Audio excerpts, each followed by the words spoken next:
ثابت عنوان لكتاب جديد في كرة القدم اليمنية، فهو منبثق من أسرة كروية، فشقيقه الكابتن عبد الرحمن ثابت نجم غني عن هذه الكلمات.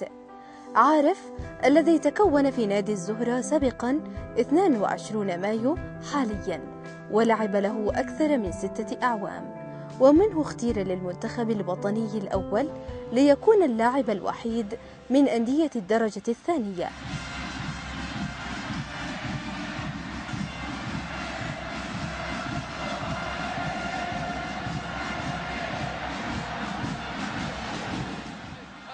عارف ثابت ظهر لاعب أساسي مع المنتخب في خليج 20، فلم يكن بمقدور الأندية التزام الصمت تجاه استقطابه، فكانت عليه العروض تنهال من أندية العراقة ومخازن الألقاب ليظفر بخدمات النادي الصاعق العرباوي. حصلت عروض من أهلي صنعاء، من نادي الشعلة، من نادي التلال سابقا حتى. فهو كان العائق الوحيد مسألتي بقائي مع مايو، لأني كنت ابن النادي، كنت موقع معهم 4 مواسم. تركتهم لأني خلاص جاء الوقت إني أخذ فرصتي يعني في الانتقال. عقد اللاعب عارف مع الإدارة العرباوية شارف على الانتهاء، والعروض تلهث خلف عارف، وهو يتمنى الاستمرارية، والإدارة متحفظة بتحقيق الأمنية. والله العروبة كيف أقول لك، نادي صراحة نموذجي من درجة أولى في اليمن الصراحة، من ناحية استقرار مادي واستقرار إداري، استقرار معنوي، يعني إدارة شغالة الصراحة. لعبت مع العروبة موسمين، فهو كان أول انتقال لي يعني من بعد ما لعبت مع مايو، كان أول انتقال لي، انتقلت مع العروبة ووقعت معهم الموسمين. الآن انتهت الموسمين، وإن شاء الله لو حصلت على عرض حلو من العروبة فإن شاء الله سأستمر. ومقدما أداء دفاعي والتسديدة، الله! فعلها من بعيد من بعيد من بعيد، في أحلى المواعيد، في أحلى المواعيد. من ضربها هاتوه، من ضربها جيبوه، من ضربها من؟ عارف ثابت، عارف ثابت. مايو بيتي الأول، وجاء الوقت الذي أحسن فيه وضعي، ولا يمكن العودة للمشاكل مرة أخرى، هكذا قالها عارف. أقول لك صح، نادي هو نادي نعم مايو بيتي الأول، والنادي اللي ترعرعت منه وطلعت منه سابقا من نادي حتى الزهرة. بدأت أنا حياتي مع نادي الزهرة وبعدين نادي 22 مايو. فجاء الوقت إني أشوف مصلحتي يعني وأحسن وضعي في غير نادي أحسن، يعني مش ممكن إني أرجع للمشاكل مرة ثانية. ممكن إذا تحسن الوضع في النادي، وبين أشوف إنهم قالوا يعني أعادوا إداريين كويسين مثل الأستاذ عبد الله الحكيم، فهؤلاء ناس يعني بيشيدوا بهم ناس كثير من النادي. فليش ممكن إذا هم شغالين صح وهم يعني بيوفروا الرواتب أول بأول ومقدمات العقود، فهو أولا وأخيرا حيكون بيننا وهم عقد، فما فيش أي مانع.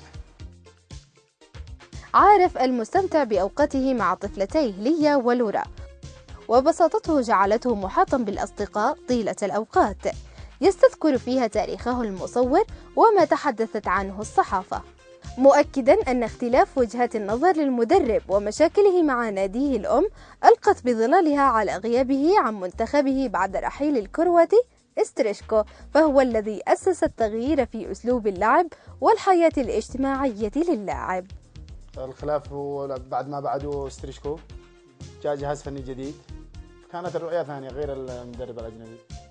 والخلاف اللي كان الكبير انه سبب مشاكل مايو، دخلت مع مايو في مشاكل فتوقفت عن الرياضه، يعني في فتره اللي اختار فيها الكابتن امين المنتخب اللي كانت مع مباراه في العراق. ايوه تصفيات يعني. بالنسبه للكابتن ستريشكو فهو جاء غير في كره اليمن، في كره القدم اليمنيه كالكثير. غير اولا معيشه اللاعب ونفسيه اللاعب، وجاء حاول انه يغير، يعني كيف اقول لك، جاء حاول انه يغير من الصفر، راتب اللاعب، سكن اللاعب. نبدا نهاجم، بدانا يعني نلعب بان احنا بنلعب بخطه، ما فيش هذيك الخطه السابقه بنلعب بواحد ودفاع 10، ما عاد فيش، يعني بدا اغير.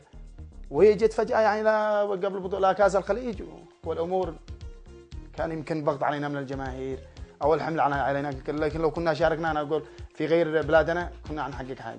استريشكو مدرب أجنبي، معلومة كررها عارف لتبرئة نفسه. تسديدة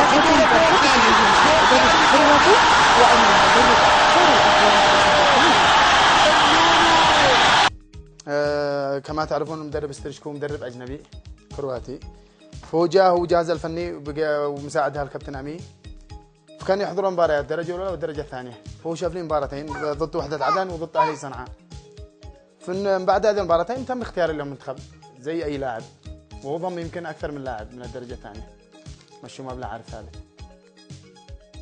الكبوات الثلاث التي تجرعها المنتخب في خليج 20 تتحملها منظومة المنتخب كاملة، مبرئا نفسه من تحمل الكبير بحجة أنه كان أصغر لاعبي المنتخب، وعدم التنوع في المباريات التجريبية سبب أيضا في الإخفاق، ومتمني لو أقيمت البطولة في خارج الديار كانت النتائج مختلفة تماما. في خليج 20 زي ما أقول لك نتحملها أولا كلاعبين، احنا نتحملها وجهاز فني، وكان كيف أقول لك يعني ما كان بيش هذاك الاهتمام من يعني من صح لعبنا مباريات كثيرة ودية ومدري ايش، بس ما كان فيش التنويع في المباريات الودية، كان يعني مركزين على لعبنا مع فرق أفريقيا أكثر الأوقات. في هذه كانت المشكلة بس، وأكبر ضغوط علينا حين وقعت في بلادنا، قلت لك لو وقعت في دولة ثانية كنا حنحقق حاجة، وكنا نتمنى ان احنا نسعد الجماهير اليمنية.